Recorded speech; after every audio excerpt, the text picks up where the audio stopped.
Welcome to the Deep Dive. Today, we're taking your questions, your travel dreams, really, and diving deep into something absolutely vital for your next Japan adventure. Picking the right SIM card. It sounds basic maybe, but it's so important. Totally. Forget that frustrating hunt for patchy free Wi-Fi.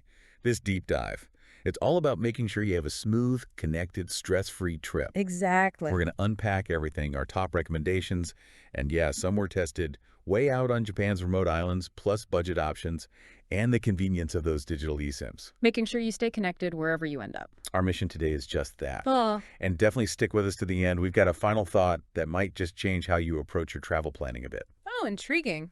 Before we really jump in, though, just a heads up. For the full, detailed guide, I mean everything, including direct links to buy all the SIMs we talk about, please do check out the link in the description.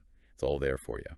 And that kind of detailed guidance, it's more crucial now than ever, honestly. Connectivity in Japan, it keeps evolving. Knowing this stuff up front really can make or break your experience. Yeah, reliable data in your pocket beats worrying about being offline any day. No question. Okay, so let's unpack this. For someone maybe new to Japan travel, why can't we just rely on free Wi-Fi? It sort of feels like it's everywhere, right? You'd think so. But relying on free Wi-Fi in Japan, well, it often feels more like an Easter egg hunt, you know? Huh. An Easter egg hunt. I like that. Yeah, you'll spot open networks, sure, train stations, cafes, that sort of thing, but there's usually a catch. Like what?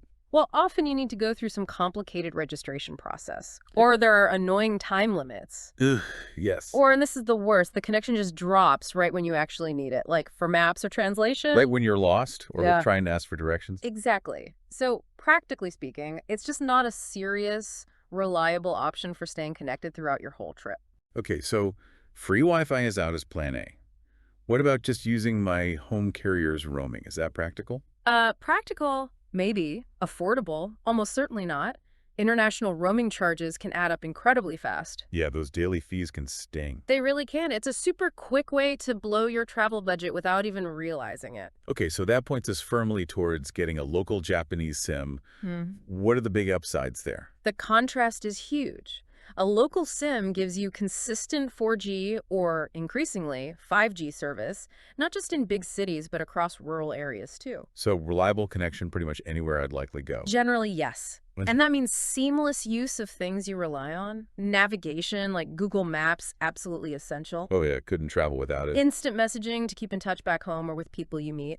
And cashless payments, super convenient across Japan. Right, paying with your phone is common there. Very. And think about those longer trips, like a 3 or 4 hour Shinkansen ride.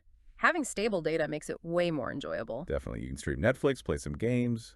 Check sports scores, maybe even browse some online casinos if that's your thing, or just stay connected on social media, no dead time. It just makes the whole experience smoother. Less stress, more enjoying Japan. That's the core benefit, really. Stable data equals less travel stress. Okay, so local SIM it is. Yeah. Now, you mentioned the mobile landscape. Who are the big players we should know about? Does it matter which network my SIM uses? It absolutely matters. And yeah, what's fascinating here is understanding the main mobile network operators, the MNOs. These are the companies that own the actual network infrastructure. The backbone, basically. Exactly. Knowing them helps you choose wisely. So there are 4 main ones. First, you've got NTT Docomo. They're the biggest, generally seen as having the most extensive network coverage.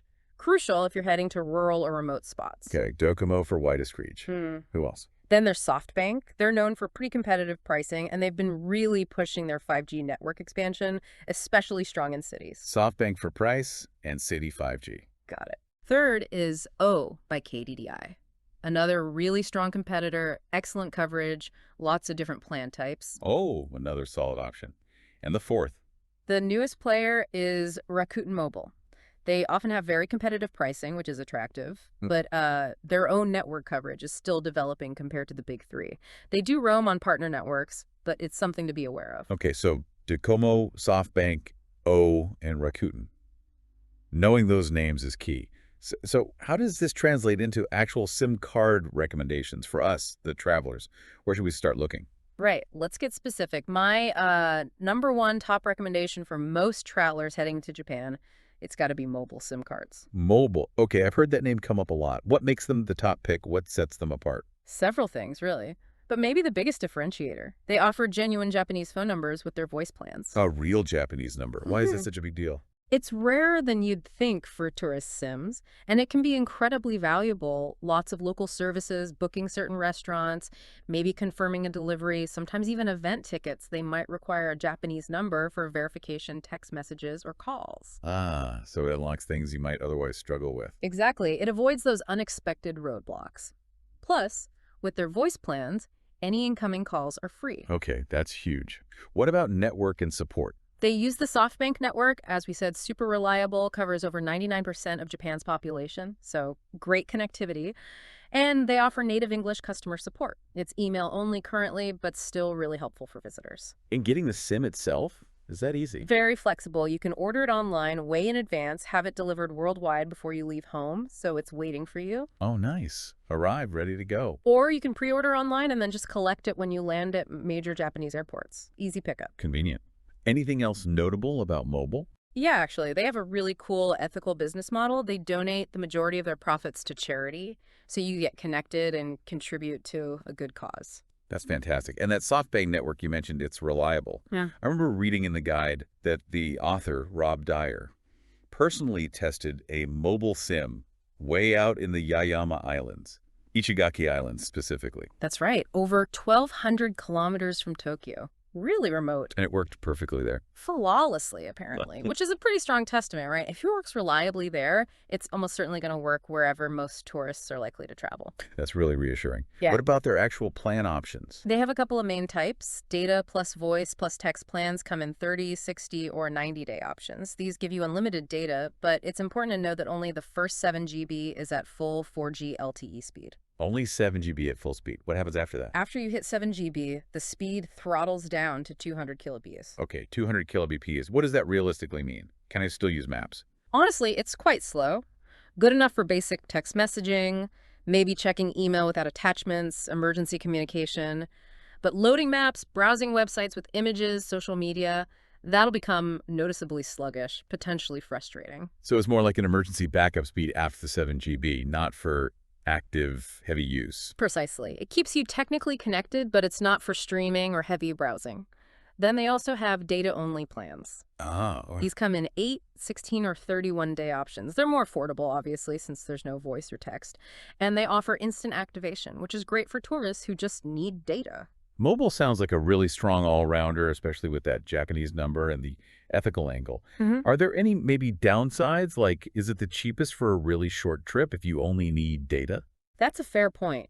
If you only need data for, say, less than a week and don't need a voice number at all, one of their data-only plans is good, but maybe a pure budget data SIM could be slightly cheaper.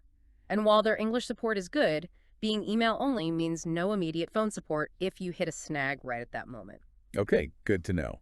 But for overall value and features, especially that number, they sound hard to beat. Agreed. For most people, it's an excellent choice. All right, mobile's a great baseline. But what if someone's, say, a first-time visitor to Japan, maybe feeling a bit nervous, and their absolute top priority is super clear, easy to understand English support above everything else? Right. For that specific need, first-timers prioritizing total ease and support, Sakura Mobile really stands out. They focus explicitly on foreign visitors. Okay, how does that show? Everything is geared towards simplicity for non-Japanese speakers. Really clear English instructions for setup, super responsive customer service in English. They also offer flexible delivery, get it sent to your hotel, or pick it up at the airport. Both physical SIMs and eSIMs are available. And which network do they use? They use the NTT Docomo network, so you're getting that excellent broad coverage we talked about. They really emphasize ease of use and top-tier support, which can be worth its weight in gold for peace of mind on a first trip. Makes sense. Peace of mind is valuable. Now, what about the other end of the spectrum? Travelers really watching their budget, looking to minimize costs, maybe okay with a bit more DIY setup. Absolutely. For the budget-conscious traveler who mainly needs data, Yaeyama and B-Mobile are definitely worth looking into. Yaeyama and B-Mobile. Okay, both offer quite affordable, prepaid data-only SIM cards. And good news, both run on that reliable NTT Docomo network. So you still get good coverage, even on a budget. Exactly. You can find Yaeyama quite easily at major electronics stores. Think Bit Camera, Yodobashi Camera. The potential catch there is that English support might be limited, maybe just basic instructions on the packaging. So probably better for travelers who are a bit more experienced or comfortable figuring things out themselves. Okay, so IIJMEO, good price, Dotomo network, buy-in stores, maybe less English support.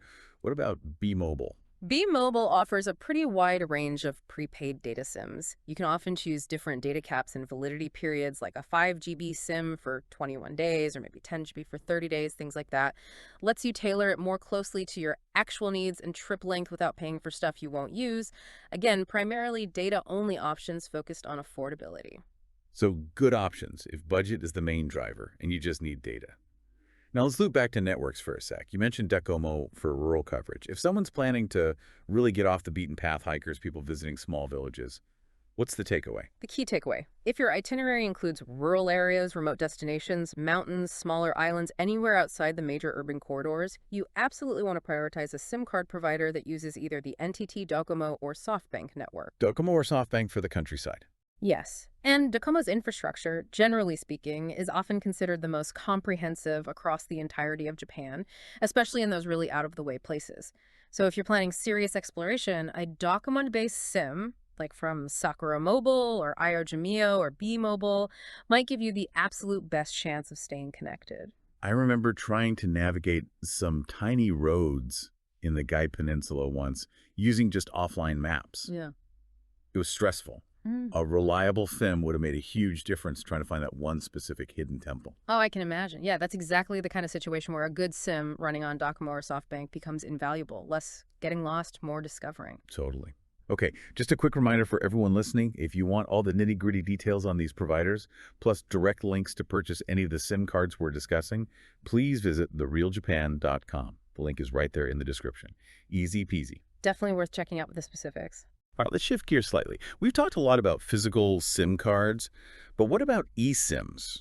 That feels like the future. What are they exactly, and who should be considering this digital option? eSIMs, or embedded SIMs, are basically digital SIM cards. No physical card to swap in and out. If your smartphone is compatible, and more are, it's a really convenient option. How so? What's the big advantage? Instant activation, usually. You often buy it online, get a QR code, scan it, and boom, you're connected shortly after arriving, sometimes even before. No fiddling with tiny plastic cards. That sounds appealing. Yeah. So which eSIM providers do you recommend for Japan? Well, Mobile offers eSIMs too, and they're a great choice, especially for those shorter-term tourist or business trips, under 90 days. Same reliable network, just in digital form. Okay, Mobile does eSIMs too. Anyone else stand out? Yeah, for really heavy data users, people who plan to stream a lot of video, navigate constantly, maybe upload lots of photos and videos to social media. Holofly is a popular eSIM choice because they offer plans with unlimited data. Truly unlimited, no throttling like we discussed with Mobile's physical SIM. Generally, yes. Their main selling point is truly unlimited high-speed data for the duration of the plan, which is a huge plus for power users, though always read the fine print, just in case. Good advice. Unlimited sounds great for heavy users. Any other eSIM options? Sure. Airlo and Ubigi are two other well-regarded eSIM providers. They typically offer a range of different data packages, various amounts of data, different validity periods, often at quite affordable prices.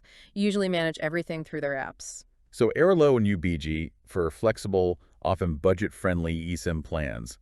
Lots of choice there. Definitely. The eSIM market is growing fast. Okay, so we've covered Mobile, Sakura, the budget options, network choices for rural areas, and now eSIMs. Once someone has decided which SIM or eSIM is right for them, where do they actually get it? You mentioned online ordering. Yeah, ordering online in advance is often the most convenient method, especially for physical SIMs. Providers like Mobile or Sakura Mobile will ship it to your home address worldwide. So you have it before you even leave. Exactly. Or, as I mentioned, you can pre-order online and then just pick it up at the airport in Japan when you arrive. Saves time. What about buying at the airport? Is that easy? Yep, major international airports, Narita, Haneda near Tokyo, Kansai near Osaka, Chubu near Nagoya, they have lots of options. You'll find dedicated counters for providers like SoftBank, sometimes rental companies like JAL ABC that offer SIMs. There are also vending machines selling SIM cards, which is pretty cool. Vending machines for SIMs, only in Japan. Right. And you usually find electronic stores like Big Camera within the airport terminals too, selling various SIMs. Okay, airports are well covered. What if I forget or decide later? Can I buy one easily in this city? Yes, definitely. Those big electronics retailers, Big Camera, Yodobashi Camera, they have large selections in their city stores. You can also find SIM cards at some convenience stores like 7-Eleven or Family Mart, but the selection there might be much more limited, maybe just one or two basic options. Good to know there are options even after arrival. Now, this raises a really important point. Before clicking buy or walking up to a counter, what absolutely must you check to make sure the SIM will actually work for you? Is there a checklist? There absolutely is. A few crucial things. Number one, check your phone's compatibility. Is your phone unlocked? Meaning not tied to your home carrier. Exactly. A locked phone just won't accept a foreign SIM card, physical or eSIM. That's non-negotiable. Also, check if it supports the Japanese network frequencies or bands, though most modern smartphones do. Okay, unlocked phone is step one. What's next? Second, identify the mobile network provider the SIM uses, Docomo, SoftBank, etc. Choose one that suits your travel plans, especially, as we keep saying, if you're going rural. Don't just grab the cheapest without checking the network. Right, network matters. What else? Third, if it's a physical SIM, verify the SIM size.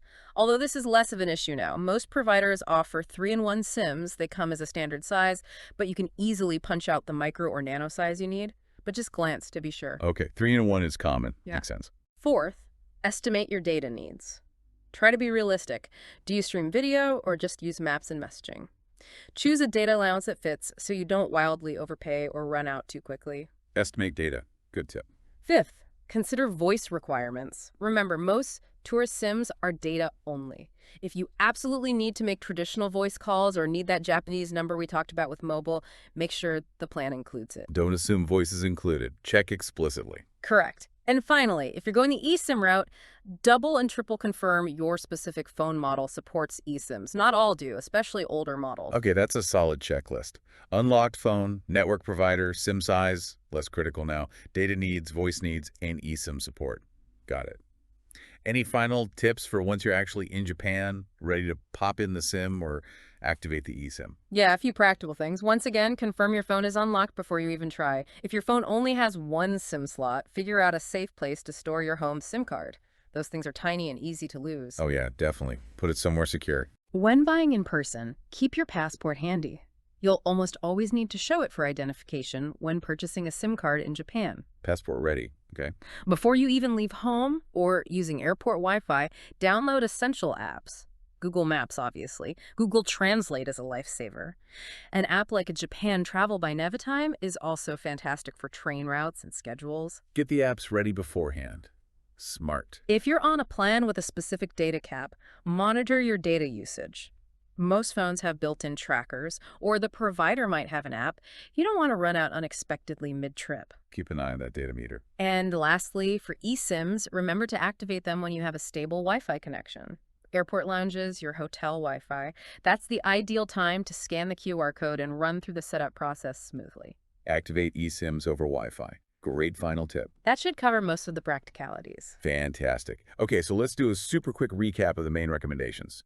For the best overall experience, especially if that Japanese number is appealing, mobile seems like the top choice. Agreed. Solid all-rounder. For budget-focused travelers who primarily need data and are okay with potentially less English support, iHeartMio and B-Mobile are strong contenders, running on the good Docomo network. Good budget picks, yes. And for eSIM users, particularly those needing truly unlimited data for heavy usage, Holafly is worth a close look, alongside Mobile, Airalo, and Ubiji for other flexible eSIM options. That covers the main bases, I think.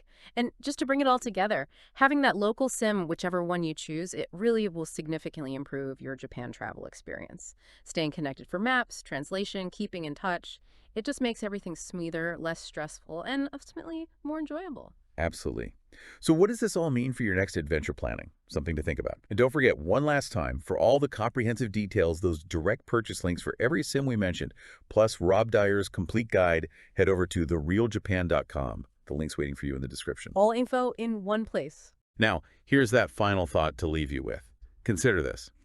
When you choose your connectivity for Japan, what are you really prioritizing? Is it the instant gratification and ease of an eSIM? Is it the ethical impact and unique features of a provider like Mobile? Or is it purely about finding the most affordable option? How will that specific choice shape the freedom, the spontaneity, and maybe even the depth of your exploration across Japan? Something to ponder. Interesting question to frame the decision. Thank you so much for joining us on this deep dive into staying connected in Japan. We really hope this conversation helps you plan an absolutely incredible, seamlessly connected Japanese adventure. Hope it was useful. And hey, before you go, if you enjoyed this, why not subscribe to Rob's Japan Travel Bulletin newsletter? You get more great free Japan travel content delivered straight to your inbox every 2 weeks. Just visit therealjapan.com to sign up easily. Thanks again for listening.